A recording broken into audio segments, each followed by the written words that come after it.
सतनाम श्री वाहिगुरु साहिब जीओ।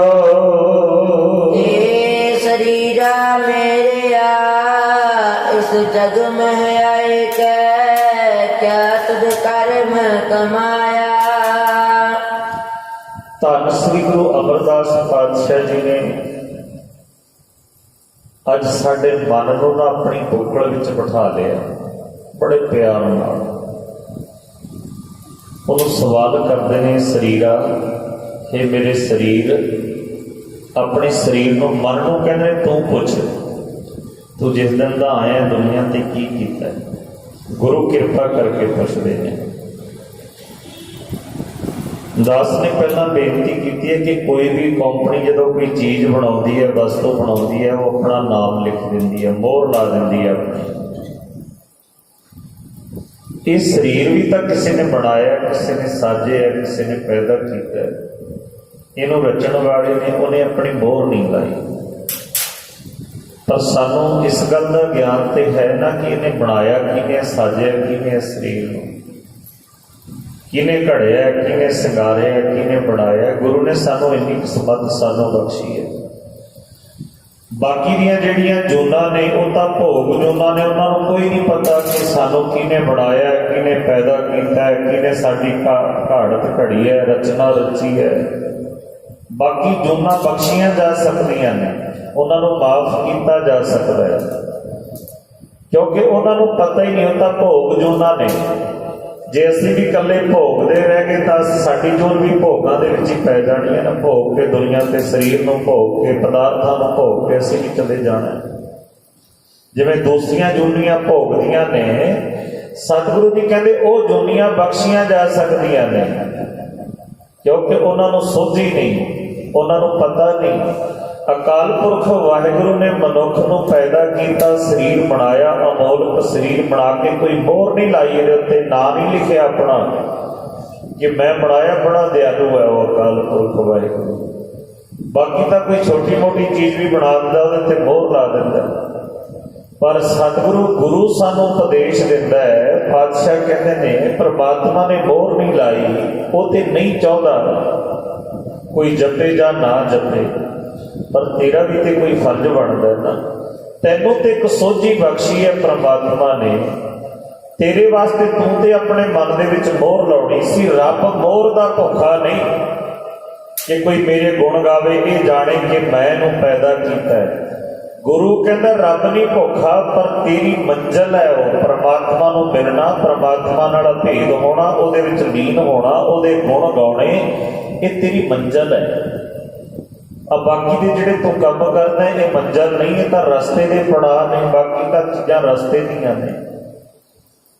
परमात्मा दे विच लीन हो जाना तेरी मंजिल है, रब बन जाना। मनुख ने परमात्मा बनना है, उहदे गुण गा के, उहदी वडियाई करके, उहदे विच लीन ही नहीं होना, उहदा रूप ही हो जाना है। परमात्मा दा रूप मनुख बन सकता है, होर कोई नहीं बन सकता। रब दा रूप परमात्मा आपां कहते हैं जो किसी के चंगे गुण देखिए, किसी के विच वडियाइयां देखिए, शुभ गुण देखिए, कहते हैं तो साक्षात रब का ही रूप है। सतगुरु कहते तू रब बनना है, रब तक उहदे विच उपड़ना है, उहदे विच लीन होना है, तेरी मंजिल है। ता करके तू अपने मन दे विच बसाउणा सी परमात्मा। हुण चेते कराउंदे ने धन श्री गुरु ग्रंथ साहिब जी महाराज जी के कुछ प्रमाण आपां पढ़ीए ना, ਉਹਦੇ ਵਿੱਚ ਸਤਿਗੁਰੂ ਜੀ ਇਹ ਬਚਨ ਕਰਦੇ ਨੇ। ਪਾਤਸ਼ਾਹ ਕਹਿੰਦੇ ਤਨ ਧਨ ਜਿਹ ਤੋਕੋ ਦਿਓ। ਜਦੋਂ ਆਪਾਂ 9ਵੇਂ ਮਹੱਲੇ ਦੇ ਸ਼ਲੋਕਾਂ ਦੀ ਵਿਚਾਰ ਕੀਤੀ ਸੀ, ਉਦੋਂ ਵਿਚਾਰਿਆ ਸੀ ਸ਼ਲੋਕ ਨੂੰ। ਸਤਿਗੁਰੂ ਜੀ ਕਹਿੰਦੇ ਤਨ ਧਨ ਜਿਹ ਤੋਕੋ ਦਿਓ, ਜਿਹਨੇ ਤੈਨੂੰ ਇਹ ਤਨ ਦਿੱਤਾ, ਜਿਹਨੇ ਤੈਨੂੰ ਧਨ ਵੀ ਦਿੱਤਾ, ਮਾਇਆ ਪਦਾਰਥ ਵੀ ਦਿੱਤੇ ਨੇ। ਤਨ ਧਨ ਜਿਹ ਤੋਕੋ ਦਿਓ, ਤਾਂ ਸਿਓ नेहो ना कीनो, दे नाल तू प्यार नहीं किया। जिन्हें तेनों शरीर दिता, जिन्हें तेनों पदार्थ दिते, वो पदार्थ भोगदा रहा, तू शरीर नूं भोगदा रहा, पर उन्होंने याद नहीं किया परमात्मा। ਧੰਨ ਸ੍ਰੀ ਗੁਰੂ ਤੇਗ ਬਹਾਦਰ ਸਾਹਿਬ ਜੀ ਮਹਾਰਾਜ ਕਹਿੰਦੇ ਤਨ ਧਨ ਜੇ ਕਉ ਕਉ ਦਿਓ ਤਾਂ ਸਿਓ ਨਿਹੋ ਨਾ ਕੀਨ। ਉਹਦੇ ਨਾਲ ਤੂੰ ਪਿਆਰ ਹੀ ਨਹੀਂ ਕੀਤਾ, ਤੂੰ ਆਪਣੇ ਦੀਨ ਤੋਂ ਡੁੱਲ ਗਿਆ। ਦੀਨ ਭਾਵ ਹੈ ਧਰਮ, ਤੇਰਾ ਧਰਮ ਸੀ ਪ੍ਰਮਾਤਮਾ ਨੂੰ ਯਾਦ ਕਰਨਾ, ਉਹਦਾ ਸਿਮਰਨ ਕਰਨਾ। ਜਿਹਨੇ ਤੈਨੂੰ ਸਾਜਿਆ ਉਹਨੂੰ ਜਪਣਾ, ਉਹਨੂੰ ਸਿਮਰਨਾ, ਉਹਦੇ ਵਿੱਚ ਭੇਦ ਹੋਣਾ, ਇਹ ਤੇਰਾ ਧਰਮ ਸੀ। ਧਰਮ ਮੈਨੇ ਦੀਨ ਤੋਂ ਡੋਲ ਗਿਆ। ਸਤਿਗੁਰੂ ਜੀ ਕਹਿੰਦੇ ਅਬ ਕਿਉਂ ਡੋਲਤ ਦੀਨ, ਹੁਣ ਕਿਉਂ ਆਪਣੇ ਦੀਨ ਨੂੰ ਹੁਣ ਕਿਉਂ, ਜਦੋਂ ਸਮਾਂ ਸੀ ਉਹ ਤੂੰ ਬਰਬਾਦ ਕਰ ਲਿਆ। ਕੀ ਕੀਤਾ ਤੂੰ ਦੁਨੀਆ ਉੱਤੇ ਆ ਕੇ? ਸਤਿਗੁਰੂ ਜੀ ਦੀ ਬਾਣੀ ਦੇ ਵਿੱਚ ਬਚਨ ਆਉਂਦਾ ਹੈ, ਸਭ ਜੀਓ ਪਿੰਡ ਮੁਖ ਨੱਕ ਦੀਆ। ਪ੍ਰਮਾਤਮਾ ਨੇ ਕੀ ਕੁਝ ਦਿੱਤਾ ਸਾਨੂੰ? ਇਹ ਸਰੀਰ ਦਿੱਤਾ, ਜਿੰਦ ਦਿੱਤੀ। ਸਭ ਜੀਓ ਪਿੰਡ ਮੁਖ ਨੱਕ ਦੀਆ, ਬਰਤਨ ਕੋ ਪਾਣੀ ਅੰਨ ਖਾਣਾ, ਕੱਪੜ ਪਹਿਨਣ ਦੀਆ, ਰਸ ਅੰਨ ਭੋਗਾਣੀ। ਸਤਿਗੁਰੂ ਜੀ ਕਹਿੰਦੇ ਜਿਨ ਦੀਏ ਸੋ ਚਿਤਨਾ ਬਈ, ਜਿਹਨੇ ਦਿੱਤੇ ਉਹਨੂੰ ਕਦੇ ਚੇਤੇ ਨਹੀਂ ਕੀਤਾ, ਸਿਮਰਿਆ ਨਹੀਂ। ਔਰ ਜਦੋਂ ਵੀ ਕਰਦਾ ਹਉਮੈ ਦੇ ਵਿੱਚ ਬੋਲਦਾ, ਹੰਕਾਰ ਦੇ ਵਿੱਚ ਬੋਲਦਾ, ਮੈਂ ਕਮਾਇਆ, ਮੈਂ ਕੀਤਾ। ਜਿਹਨੇ ਸਾਰਾ ਕੁਝ ਕੱਪੜੇ ਦਿੱਤੇ ਨੇ, ਜਿਹਨੇ ਤਨ ਦਿੱਤਾ, ਜਿਹਨੇ ਜਿੰਦ ਦਿੱਤੀ ਹੈ, ਉਹਨੂੰ ਕਦੀ ਚੇਤੇ ਨਹੀਂ ਕੀਤਾ। ਜਿਨ ਦੀਏ ਸੋ ਚਿਤ ਨਾ ਆਵਈ, ਪਸ਼ੂ ਖਾਉ ਕਰ ਜਾਣੀ। ਤੇਰੇ ਵਿੱਚ ਤੇ ਪਸ਼ੂ ਵਿੱਚ ਕੋਈ ਫਰਕ ਨਹੀਂ। ਧੰਨ ਸ੍ਰੀ ਗੁਰੂ ਅਮਰਦਾਸ ਪਾਤਸ਼ਾਹ ਸਤਿਗੁਰੂ ਜੀ ਅੱਜ ਬੜੇ ਪਿਆਰ ਦੇ ਵਿੱਚ ਆ ਕੇ ਇੰਨਾ ਕੁਝ ਸਮਝਾ ਕੇ ਨਾ ਹੁਣ ਤੱਕ ਕਿ ਇਹ ਸਰੀਰਾ ਮੇਰਿਆ ਹਰ ਤੁਮ ਮੈਂ ਜੋਤ ਰੱਖੀ ਤਾਂ ਤੂੰ ਜਗ ਮੈਂ ਆਇਆ। ਇਹ ਸਾਰੀਆਂ ਗੱਲਾਂ ਸਮਝਾਉਣ ਤੋਂ ਬਾਅਦ ਅੱਜ ਸਤਿਗੁਰੂ ਜੀ ਨੇ ਪੁੱਛਿਆ ਮਨ ਨੂੰ ਕਿ ਮਨਾ ਕਦੀ ਆਪਣੇ ਇਸ ਸਰੀਰ ਨੂੰ ਪੁੱਛ ਕੇ ਵੇਖ ਕਿ ਜਦੋਂ ਦਾ ਤੂੰ ਦੁਨੀਆ ਉੱਤੇ ਆਇਆ, ਜਦੋਂ ਦਾ ਇਸ ਸੰਸਾਰ ਤੇ ਆਇਆ, ਕੀ ਕੀਤਾ? ਧੰਨ ਸ੍ਰੀ ਗੁਰੂ ਅਮਰਦਾਸ ਪਾਤਸ਼ਾਹ ਮਨ ਨੂੰ ਬੁੱਕਲ ਵਿੱਚ ਬਿਠਾ ਕੇ ਬੜੇ ਪਿਆਰ ਨਾਲ ਕਹਿੰਦੇ ਨੇ, ਅੱਜ ਕੱਲ ਨੂੰ ਜਦੋਂ ਅੰਮ੍ਰਿਤ ਵੇਲੇ ਸਵੇਰੇ ਉੱਠੇਗਾ ਨਾ, ਅੰਮ੍ਰਿਤ ਵੇਲੇ ਜਾਗੇਗਾ, ਉਦੋਂ ਆਪਣੇ ਸਰੀਰ ਨੂੰ ਪੁੱਛੀ।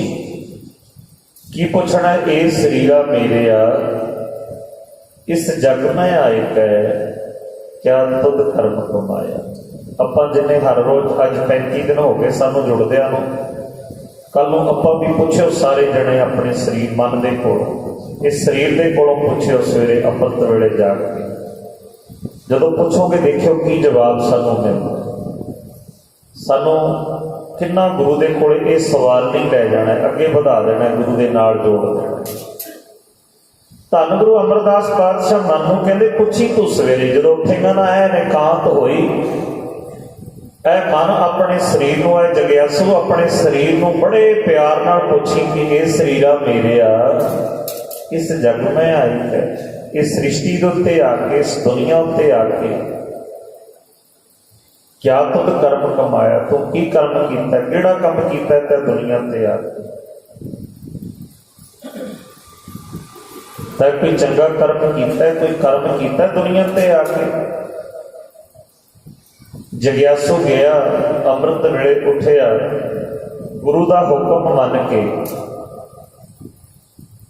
ਆਪਣੇ ਸਰੀਰ ਦੇ ਸਨਮੁਖ ਹੋ ਗਿਆ। ਮਨ ਜਗਿਆਸੂ ਪੁੱਛਣ ਲੱਗਾ, ਕਹਿੰਦਾ ਸਰੀਰਾ ਮੇਰੇ ਗੁਰੂ ਨੇ ਪੁੱਛਿਆ, ਮੈਨੂੰ ਦੱਸ ਜਦੋਂ ਦਾ ਤੂੰ ਦੁਨੀਆ ਤੇ ਆਇਆ ਹੈ ਤਾਂ ਕਿਹੜਾ ਕੰਮ ਕੀਤਾ, ਕਿਹੜਾ ਕਰਮ ਕੀਤਾ?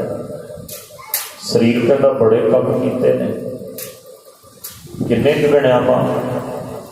ਮੈਂ ਤਾਂ ਸਾਰਾ ਜੀਵਨ ਕੰਮਾਂ ਦੇ ਵਿੱਚ ਹੀ ਲਾ ਦਿੱਤਾ, ਮੈਂ ਬਹੁਤ ਕੰਮ ਕੀਤੇ ਨੇ, ਬੜੇ ਕੰਮ ਕੀਤੇ ਨੇ। ਜਗਿਆਸੂ ਫਿਰ ਗੁਰੂ ਦੇ ਕੋਲ ਗਿਆ। ਮਹਾਰਾਜ ਪੁੱਛਿਆ ਸੀ ਮੈਂ ਅੱਜ, ਗੁਰੂ ਅਮਰਦਾਸ ਪਾਤਸ਼ਾਹ ਨੂੰ ਫਿਰ ਬੇਨਤੀ ਕਰਦਾ, ਮਹਾਰਾਜ ਮੈਂ ਅੱਜ ਆਪਣੇ ਸਰੀਰ ਤੋਂ ਪੁੱਛਿਆ, ਜਦੋਂ ਮੈਂ ਉਹਨੂੰ ਪੁੱਛਿਆ ਇਹ ਸਰੀਰਾ ਮੇਰੇ ਆ, ਇਸ ਜਗ ਮੈਂ ਆਏ ਕਿ ਕਿਆ ਤੁਧ ਕਰਮ ਕਮਾਇਆ। ਇਹ ਸਰੀਰਾ ਮੇਰੇ ਆ, ਤੂੰ ਦੁਨੀਆ ਉੱਤੇ ਆ ਕੇ ਕਿਹੜਾ ਕੰਮ ਕੀਤਾ, ਕੋਈ ਕੰਮ ਕੀਤਾ? ਤਾਂ ਉਹ ਕਹਿੰਦਾ ਜੀ ਮੈਂ ਬਹੁਤ ਕੰਮ ਕੀਤੇ ਨੇ। ਗੁਰੂ ਅਮਰਦਾਸ ਪਾਤਸ਼ਾਹ ਫਿਰ ਪਿਆਰ ਨਾਲ ਕਹਿੰਦੇ ਨੇ, ਪੁੱਛੀ ਤੇ ਸਹੀ ਧਿਆਨ ਨਾਲ ਕਿ ਕੋਈ ਗਿਣਿਆ ਕੇ ਤਾਂ ਦੱਸ ਤੂੰ ਕਿਹੜੇ ਕੰਮ ਕੀਤੇ ਨੇ। ਪਹਿਲੀ ਪੰਕਤੀ ਵਿੱਚ ਸਵਾਲ, ਇਹ ਸਰੀਰਾ ਮੇਰੇ ਆ, ਇਸ ਜਗ ਮੈਂ ਆਏ ਕਹਿ ਕਿਆ ਤੁਧ ਕਰਮ ਕਮਾਇਆ। ਹੁਣ ਸਤਿਗੁਰੂ ਜੀ ਕਹਿੰਦੇ ਕਾਲਾ ਨਾ ਪਈ, ਅੱਜ ਫਿਰ ਜਾ ਕੇ ਪੁੱਛੀ कि कर्म कमाया तुद शरीरा जा तू जग मैं। पहली पंक्ति के विच वचन कीता है, ये शरीरा मेरेया इस जग में आए कि क्या तुद कर्म कमाया। ये मेरे शरीरा इस जग के उत्ते आके, इस संसार के उत्ते आके तू की काम कीता है। इस तरह अपने शरीर को पुछदे हन। ये कर्म कमाया तुद शरीरा जा तू जग में आया। सतगुरु जी कहते अज पुछी ये मेरे शरीर मैनू गिना के दस तू किहड़े काम कीते ने। हुण जग्यासू ने फिर पूछया गुरु का हुक्म मन के शरीर दे कोलों कि कर्म कमाया किहड़ा काम कीता शरीरा। जदों दा तू इस दुनिया ते आया बस फिर लिस्ट रख दी उन्हें सामने, मैं आ काम कीते, मैं पढ़ाई की, मैं इन्ने काम किए, खेतों च काम किया, नौकरी की, बच्चे पाले, परिवार पालिया, घर बनाया, लग गया फिर लिस्ट रख दी मूरे। मेरे को इन्ने काम ने, मैं इन्ना बिजनस को बढ़ाया, इन्ने काम किए, मैनू तो अपने रिश्तेदारों को मिलने का टाइम नहीं सी। रिश्तेदार लाभे लाते से तू इन्ना काम बिजी हो गया, तू मिलता ही नहीं किसी को, पर रिश्तेदारों को मिलने का टाइम नहीं। और किसी ने कहा मैनू तो अपने परिवार को मिलने का भी टाइम नहीं, बच्चे सुते होंगे ने जो उठ के मैं काम पर चला जाना, और इन्नी रात को मुड़ के आना आउंदियां फिर बच्चे सौ जाते हैं। मैं तो अपने बच्चों को नहीं मिल सकता, कदे परिवार में बैठ के रोटी नहीं खाती। किन्ने काम करना मैं तो रोज ही काम करना, सारा दिन ही, सारा दिन रात मेरा कामा कारां दे विच लगदा। मैं तो इन्ना बिजी हाँ, पता नहीं किन्ने क काम गणा दिंदा है, संसार के काम गणाउंदा है, फिर बाहरले काम जिहड़े धार्मिक काम भी गणाउंदा है। मैं इन्ने पाठ कीते, मैं इन्ने बार फलाणे मंदिर च गया, मैं इन्ने तीर्थां से नहा के आया, मैं इन्ने टोभियां चों मिट्टी कड्ढी, फलाणे बाबे दे जाके नंग रगड़िया, उत्थों तवीत लैके आया, पता नहीं किन्ने क गिण दिंदा, फिर होर गिनी जांदा। मैं इन्ने दिन नंगे पैरी यात्रा की, जिन्ने कर्म कांड ने वो भी गिणिया दिंदा। आ देखो मैं इन्ने कर्म कीते ने, लिस्ट रख दी पूरे। फिर जग्यासू आया गुरु के कोल, सच्चे पातशाह ने तो लिस्ट ही बहुत वड्डी रख दी, तो कहता मैं इन्ने काम कीते ने गिणे नहीं जाते। सारा दिन उन्हें दिन रात जिन्ने काम करता है रोज सारे गिण के रख दिते। मैं दिन च इन्ने काम करता, उहदे कोल तां रोटी खाण नूं टाइम नहीं। जदों मैं अज शरीर नूं पुछया कि कर्म करमाया तुद शरीरा जा तू जग में आया, जदों दा तू जग विच आया किहड़े काम कीते ने, उन्हें लिस्ट मेरे सामने रख दी, गिणे नहीं जाते इन्ने कीते ने। वो तो बहुत काम करता है शरीर। तो जग्यासू ने जो गुरु जी को इतना दसिया ना, धन श्री गुरु अमरदास पातशाह कहते फिर अज एक काम होर करी। सतगुरु कहते इन्ना कुछ पुछ के आया ना, सवेरे जदों उठेगा अज उहदे कोलों एक होर गल पुछना। इन्ने काम करदा ना, तेनों लिस्ट उन्हें दे दी, बहुत वड्डी लिस्ट फड़ा दी कि मैं दिन च इन्ने काम करदा, बच्चियां नूं भी नहीं मिलदा, परिवार पालदा, फैक्ट्रियां चलाउणा, दिन रात खेतां च काम करदा, गड्डियां चलाउणा। अज तू जाके उहदे कोल एक गल होर पुछी। धन श्री गुरु अमरदास पातशाह इस तरह वचन करते हैं, जिन हर तेरा रचन रचिया सो हर मन ना बसाया। गुरु अमरदास पातशाह कहते अज जाके शरीर को पुछी कि बाकी तो सारे काम कर ले, मैनू ये दस जिन्हें तेरा रचन रचे है, जिन्हें तेनों सारे कारोबार जिहड़े गिणिया रहे, तेनों देने वाला तो कोई होर है ना, परमात्मा काल पुरख वाहिगुरू तन धन जे तौको दियो। जिन्हें तेनों तन दिता है, धन दिते ने, माया दिती है, पदार्थ दिते ने, धीआं पुत्र भैण भरा साक संबंधी दिते ने। जिन्हें तेरी रचना रची है माता के गर्भ के विच, जिथे कोई कारीगर नहीं सी, कोई इंजीनियर नहीं सी, जिथे तेनों इन्ने सुंदर नैण, इन्ना सोहना शरीर, तेनों सोहना स्वरूप दे दिता। सतगुरु जी कहते कभी उन्होंने मन में वसाया, किड्डा बड़ा पाप है रब को भुल जाना। धन श्री गुरु ग्रंथ साहिब जी महाराज जी की बाणी दे विच गुरु अमरदास पातशाह जी ने कुछ पाप गिणाए ने, जिहड़ा मनुख बहुत बड़े पाप जिन्होंने गिणिया जाता है, सब तो बड़े पाप ने जिहड़े, और उन्हां दे विचों सब तो बड़ा पाप मन्निया जाता है ब्राह्मण भाव धर्मी पुरुष का कतल। ਕਿਸੇ ਪੰਡਤ ਦਾ, ਕਿਸੇ ਵਿਦਵਾਨ ਦਾ, ਧਰਮ ਦਾ ਪ੍ਰਚਾਰ ਕਰਨ ਵਾਲੇ ਦਾ, ਧਰਮੀ ਪੁਰਸ਼ ਦਾ ਕਤਲ ਕਰ ਦੇਣਾ ਇਹ ਬਹੁਤ ਵੱਡਾ ਪਾਪ ਹੈ। ਔਰ ਦੂਸਰਾ ਪਾਪ ਜਿਹੜਾ ਹੈ ਉਹ ਸਤਿਗੁਰੂ ਜੀ ਨੇ ਕਿਹਾ ਬ੍ਰਾਹਮਣ ਕਾਲੀ ਘਾਤ, ਗਾਂ ਦਾ ਕਤਲ ਕਰ ਦੇਣਾ, ਗਾਂ ਨੂੰ ਮਾਰਨਾ। ਇਹ ਹਿੰਦੂ ਧਰਮ ਦੇ ਵਿੱਚ ਸ਼ੁਰੂ ਤੋਂ ਇਹ ਗੱਲਾਂ ਚੱਲੀਆਂ ਆਉਂਦੀਆਂ ਨੇ। ਇਹਨੂੰ ਬਹੁਤ ਵੱਡਾ ਪਾਪ ਮੰਨਿਆ ਜਾਂਦਾ ਸੀ। ਹੁਣ ਤਾਂ ਭਾਵੇਂ ਸੜਕਾਂ ਤੇ ਜਿੰਨੀਆਂ ਮਰਜ਼ੀ ਬਰੀਆਂ ਪਈਆਂ, ਹੁਣ ਕੋਈ ਗੱਲ ਨਹੀਂ, ਪਰ ਪੁਰਾਤਨ ਸਮੇਂ ਦੇ ਵਿੱਚ ਇਹਨੂੰ ਪਾਪ ਮੰਨਿਆ ਜਾਂਦਾ ਸੀ। ਗਾਂ ਨੂੰ ਮਾਰਨਾ, ਗਾਂ ਦਾ ਕਤਲ, ਧਰਮੀ ਪੁਰਸ਼ ਦਾ ਮਾਰਨਾ, ਕਿਸੇ ਧਰਮੀ ਪੁਰਸ਼ ਨੂੰ ਮਾਰਨਾ, ਇਹ ਵੀ ਪਾਪ, ਬਹੁਤ ਵੱਡਾ ਪਾਪ ਮੰਨਿਆ ਜਾਂਦਾ ਸੀ। ਔਰ ਗਾਂ ਦਾ ਕਤਲ ਕਰ ਦੇਣਾ, ਗਾਂ ਨੂੰ ਮਾਰ ਦੇਣਾ, ਇਹ ਵੀ ਬਹੁਤ ਵੱਡਾ ਪਾਪ ਮੰਨਿਆ ਜਾਂਦਾ ਸੀ। ਇਹ ਵੀ ਬਹੁਤ ਵੱਡਾ ਪਾਪ ਹੈ। ਔਰ ਦੂਸਰਾ ਪਾਪ ਕੁੱਖ ਦੇ ਵਿੱਚ ਧੀ ਨੂੰ ਮਾਰ ਦੇਣਾ। ਬਾਹਮਣ ਕਾਲੀ ਘਾਤ ਮਨ ਚਾਰੀ ਕਾ ਧਾਨ। ਧੰਨ ਸ੍ਰੀ ਗੁਰੂ ਗ੍ਰੰਥ ਸਾਹਿਬ ਜੀ ਮਹਾਰਾਜ ਜੀ ਦੀ ਬਾਣੀ ਕਹਿੰਦੀ ਹੈ ਬਾਹਮਣ ਕਾਲੀ ਘਾਤ ਕੰਜਕਾਂ। ਕੰਜਕਾਂ ਕਹਿੰਦੇ ਨੇ ਕੰਨਿਆਂ ਦਾ ਕਤਲ ਕਰਨਾ, ਇਹ ਬਹੁਤ ਵੱਡਾ ਪਾਪ। ਦੂਸਰਾ ਪਾਪ ਧੀਆਂ ਦਾ ਪੈਸਾ ਖਾਣਾ, ਬਹੁਤ ਵੱਡਾ ਪਾਪ ਹੈ। 10ਵੇਂ ਪਾਤਸ਼ਾਹ ਗੁਰੂ ਗੋਬਿੰਦ ਸਿੰਘ ਜੀ ਮਹਾਰਾਜ ਨੇ ਵੀ ਆਪਣੀ ਬਾਣੀ ਵਿੱਚ ਕਿਹਾ ਧੀ ਭੈਣ ਕਾ ਪੈਸਾ ਖਾਏ। ਗੋਬਿੰਦ ਸਿੰਘ ਧੱਕੇ ਜੰਮ ਲਾਏ, ਉਹਨਾਂ ਦੇ ਧੱਕੇ ਖਾਣੇ ਪੈਂਦੇ ਨੇ, ਬਹੁਤ ਵੱਡਾ ਪਾਪ ਮੰਨਿਆ ਜਾਂਦਾ। ਇਹ ਸਭ ਤੋਂ ਵੱਡੇ ਪਾਪ ਨੇ। ਬ੍ਰਾਹਮਣ ਨੂੰ ਮਾਰਨਾ, ਧਰਮੀ ਬੰਦੇ ਦਾ ਕਤਲ ਕਰਨਾ, ਗਾਂ ਦਾ ਕਤਲ ਕਰਨਾ, ਗਾਂ ਨੂੰ ਮਾਰ ਦੇਣਾ, ਕੰਜਕਾਂ ਨੂੰ ਮਾਰਨਾ, ਕੰਨਿਆਂ ਨੂੰ, ਭਾਵੇਂ ਉਹ ਕੁੱਖ ਦੇ ਵਿੱਚ ਮਾਰਦਾ, ਭਾਵੇਂ ਜਿਉਂਦੇ ਜੀ ਮਾਰਦਾ। ਕੰਨਿਆਂ ਦਾ ਕਤਲ, ਧੀ ਦਾ ਕਤਲ ਕਰਨਾ, ਧੀ ਭੈਣ ਦਾ ਪੈਸਾ ਖਾਣਾ। ਫਿਰ ਸਭ ਤੋਂ ਵੱਡਾ ਪਾਪ ਇੱਕ ਹੋਰ ਹੈ, ਉਹ ਹੈ ਮਨਚਾਰਿਕਾ। ਜਿਹੜੇ ਕੁਕਰਮੀ ਪੁਰਸ਼ ਨੇ, ਜਿਹੜੇ ਪਾਪ ਦੀ ਕਮਾਈ ਕਰਦੇ ਨੇ, ਉਹਨਾਂ ਦੀ ਕਮਾਈ ਖਾਣੀ, ਉਹਨਾਂ ਦੇ ਕੋਲ ਰੋਟੀਆਂ ਖਾਣੀਆਂ। ਬੇਲੜ ਜਿਹੜੇ ਨੇ ਖਾਂਦੇ ਨੇ ਬਹੁਤ ਸਾਰੇ।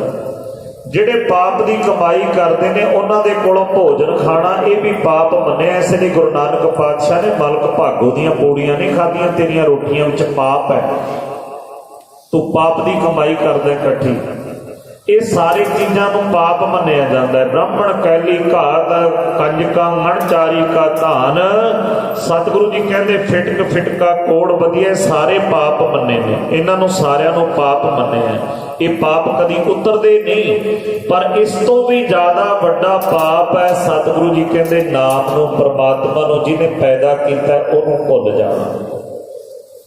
ਇਹ ਸਾਰੇ ਪਾਪ ਗਿਣ ਕੇ ਸਤਿਗੁਰੂ ਜੀ ਨੇ ਪਾਵਨ ਬਾਣੀ ਦੇ ਵਿੱਚ ਬਚਨ ਕਰ ਦਿੱਤਾ ਕਿ ਇਸ ਤੋਂ ਵੀ ਵੱਡਾ ਪਾਪ ਹੈ ਰੱਬ ਨੂੰ ਭੁਲਾ ਦੇਣਾ।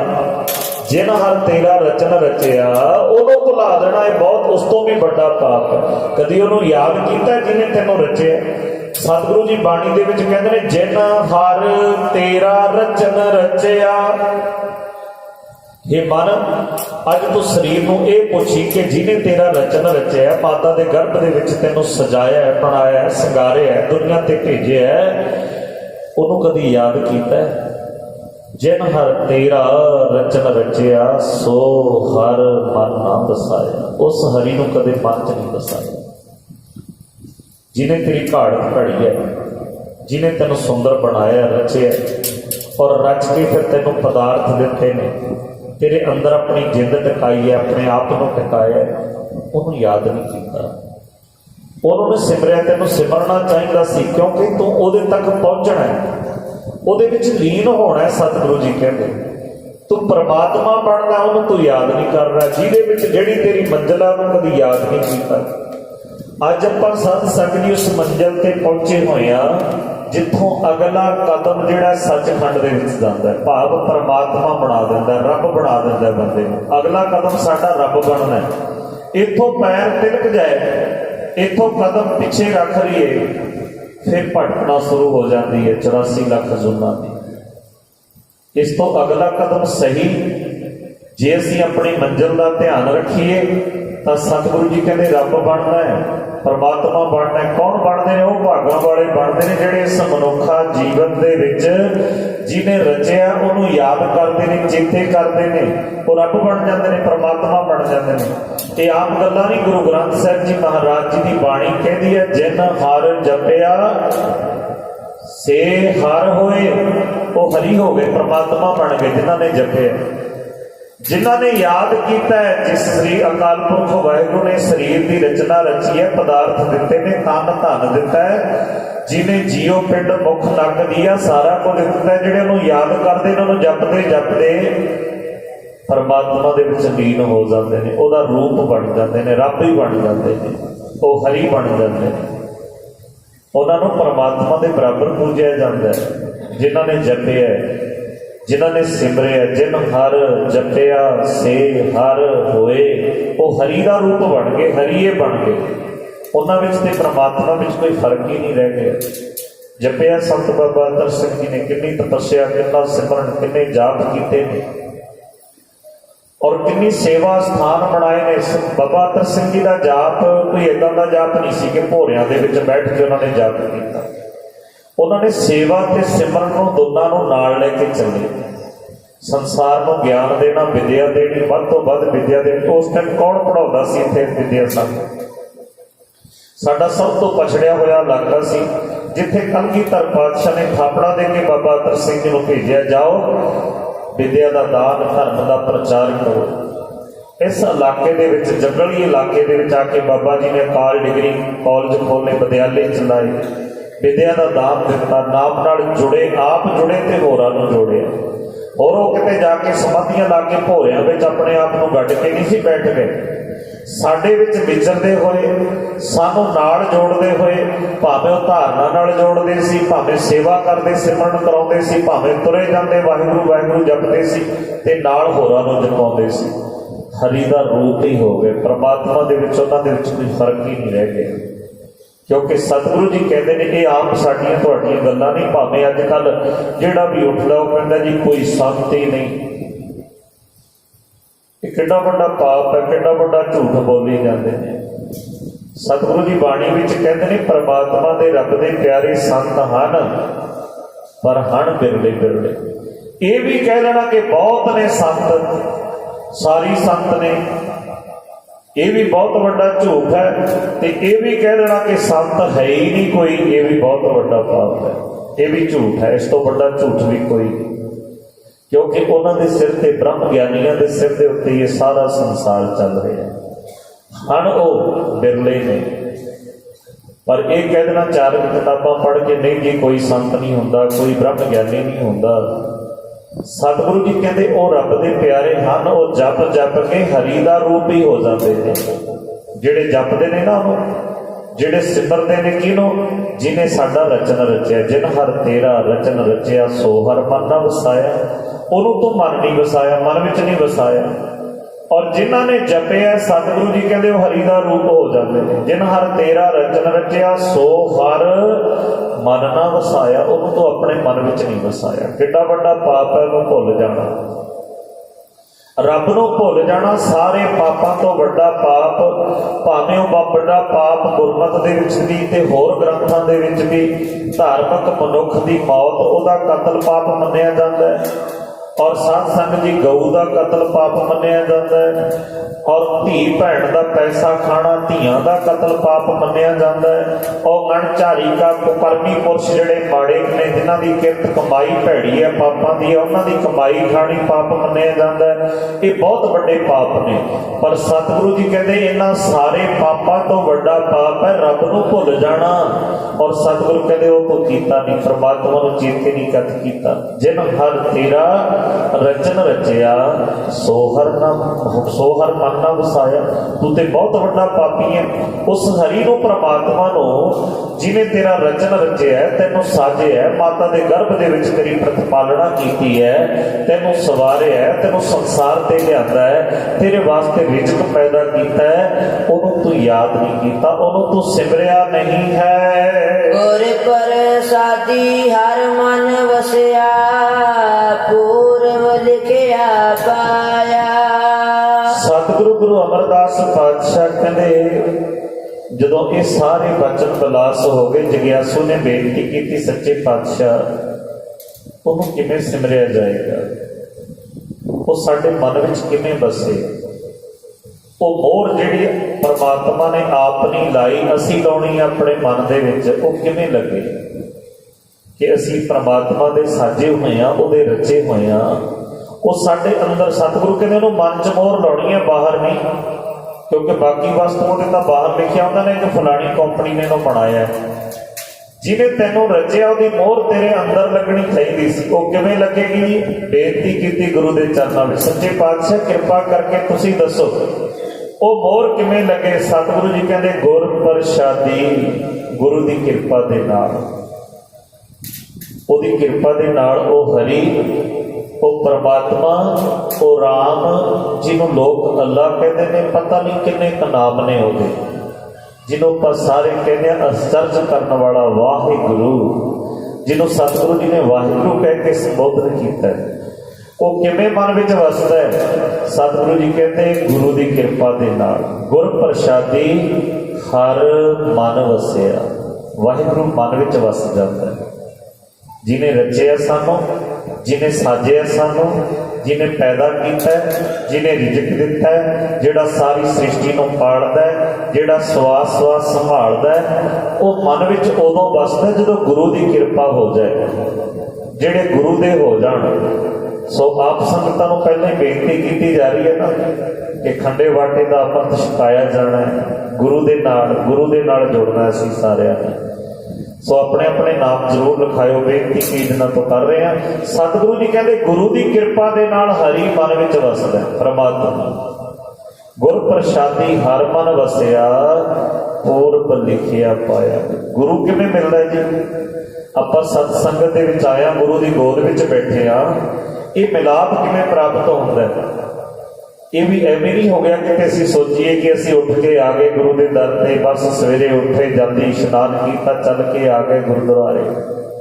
ਇਹ ਵੀ ਸਾਡੇ ਪੂਰਬਲੇ ਕਰਮਾਂ ਦਾ ਫਲ ਹੈ, ਪਿਛਲੇ ਜਨਮਾਂ ਦੇ ਵਿੱਚ ਲਿਖਿਆ ਹੋਇਆ ਸਾਡੇ ਮਸਤਕ ਦੇ ਉੱਤੇ। ਗੁਰੂ ਦਾ ਮਿਲਾਪ, ਗੁਰੂ ਕੀ ਸੰਗਤ, ਗੁਰੂ ਦੇ ਪਿਆਰਿਆਂ ਨੂੰ ਮਿਲਣਾ, ਇਹ ਅੱਜ ਦਾ ਨਹੀਂ, ਇਹ ਸਾਡੇ ਪਿਛਲੇ ਜਨਮਾਂ ਦਾ ਕਰਮ ਚੱਲਿਆ ਆ ਰਿਹਾ। ਉਹ ਕਿਰਪਾ ਹੋਈ ਹੈ ਸਾਡੇ ਤੇ, ਤਾਂ ਅਸੀਂ ਇਹ ਜਪ ਰਹੇ ਹਾਂ। 40 ਦਿਨਾਂ ਤੋਂ ਅੱਜ 35 ਦਿਨ ਹੋ ਗਏ ਗੁਰੂ ਦੀ ਗੋਦ ਵਿੱਚ ਬੈਠਦਿਆਂ ਨੂੰ। ਪਹਿਲਾਂ ਨਾ ਕਦੇ ਯਤਨ ਹੋ ਗਏ, ਪਹਿਲਾਂ ਨਾ ਅਸੀਂ ਕਦੇ ਬੈਠ ਗਏ। ਅੱਜ ਕਿਰਪਾ ਹੋਈ, ਉਹ ਜਿਹੜਾ ਬੀਜਿਆ ਸੀ ਪਿਛਲੇ ਜਨਮ ਦੇ ਵਿੱਚ, ਉਹ ਪੁੰਗਰ ਕੇ ਪ੍ਰਗਟ ਹੋਇਆ। ਅੱਜ ਪੂਰਬ ਕਰਮ ਅੰਕੁਰ ਜਬ ਪ੍ਰਗਟੇ, ਪਿਛਲੇ ਜਨਮ ਦੇ ਬੀਜੇ ਹੋਏ ਬੀਜ ਅੱਜ ਪ੍ਰਗਟ ਹੋਏ ਨੇ। ਅਸੀਂ ਜਿਹੜੇ ਗੁਰੂ ਦੀ ਗੋਦ ਵਿੱਚ ਹਰ ਰੋਜ਼ ਗੱਜ ਵੱਜ ਕੇ ਜੁੜਦੇ ਆ, ਗੁਰੂ ਦੇ ਪਾਤਸ਼ਾਹ ਦੇ ਪਾਵਨ ਦਰਬਾਰ ਦੇ ਵਿੱਚ ਬੈਠ ਕੇ ਗੁਰੂ ਦੀ ਗੱਲ ਸੁਣਦੇ ਆ, ਗੁਰੂ ਦੀ ਗੱਲ ਕਰਦੇ ਆ, ਇਹ ਸਾਡਾ ਉਦਮ ਨਹੀਂ, ਇਹ ਤਾਂ ਪਿਛਲੇ ਜਨਮ ਦੇ ਵਿੱਚ ਜਿਹੜੇ ਅਸੀਂ ਚੰਗੇ ਕਰਮ ਕੀਤੇ ਸੀ ਉਹ ਅੱਜ ਪ੍ਰਗਟ ਹੋਏ ਨੇ। ਉਹ ਪ੍ਰਗਟ ਹੋਏ ਨੇ ਤਾਂ ਸਾਨੂੰ ਗੁਰੂ ਕੀ ਸੰਗਤ, ਗੁਰੂ ਦੇ ਸਿੱਖਾਂ ਦੇ ਦਰਸ਼ਨ ਪ੍ਰਾਪਤ ਹੋਏ ਨੇ, ਤਾਂ ਗੁਰੂ ਦੇ ਮਿਲਾਪ ਸਾਨੂੰ ਪ੍ਰਾਪਤ ਹੋਇਆ। ਇਹ ਤਾਂ ਹੁੰਦਾ ਜਦੋਂ ਗੁਰੂ ਦੀ ਕਿਰਪਾ ਹੋ ਜਾਵੇ। ਗੁਰ ਪ੍ਰਸਾਦੀ ਹਰ ਮਨ ਵਸਿਆ, ਸਤਿਗੁਰੂ ਜੀ ਕਹਿੰਦੇ ਐਵੇਂ ਨਹੀਂ, ਪੂਰਬ ਲਿਖਿਆ ਪਾਇਆ। ਪਿਛਲੇ ਜਨਮਾਂ ਦੇ ਵਿੱਚ ਪਹਿਲਾਂ ਦੇ ਚੰਗੇ ਕੀਤੇ ਹੋਏ ਕਰਮ ਲਿਖੇ ਗਏ ਸੀ ਔਰ ਉਹ ਅੱਜ ਪ੍ਰਗਟ ਹੋਏ ਨੇ, ਸਾਨੂੰ ਸੰਗਤ ਪ੍ਰਾਪਤ ਹੋਈ ਹੈ।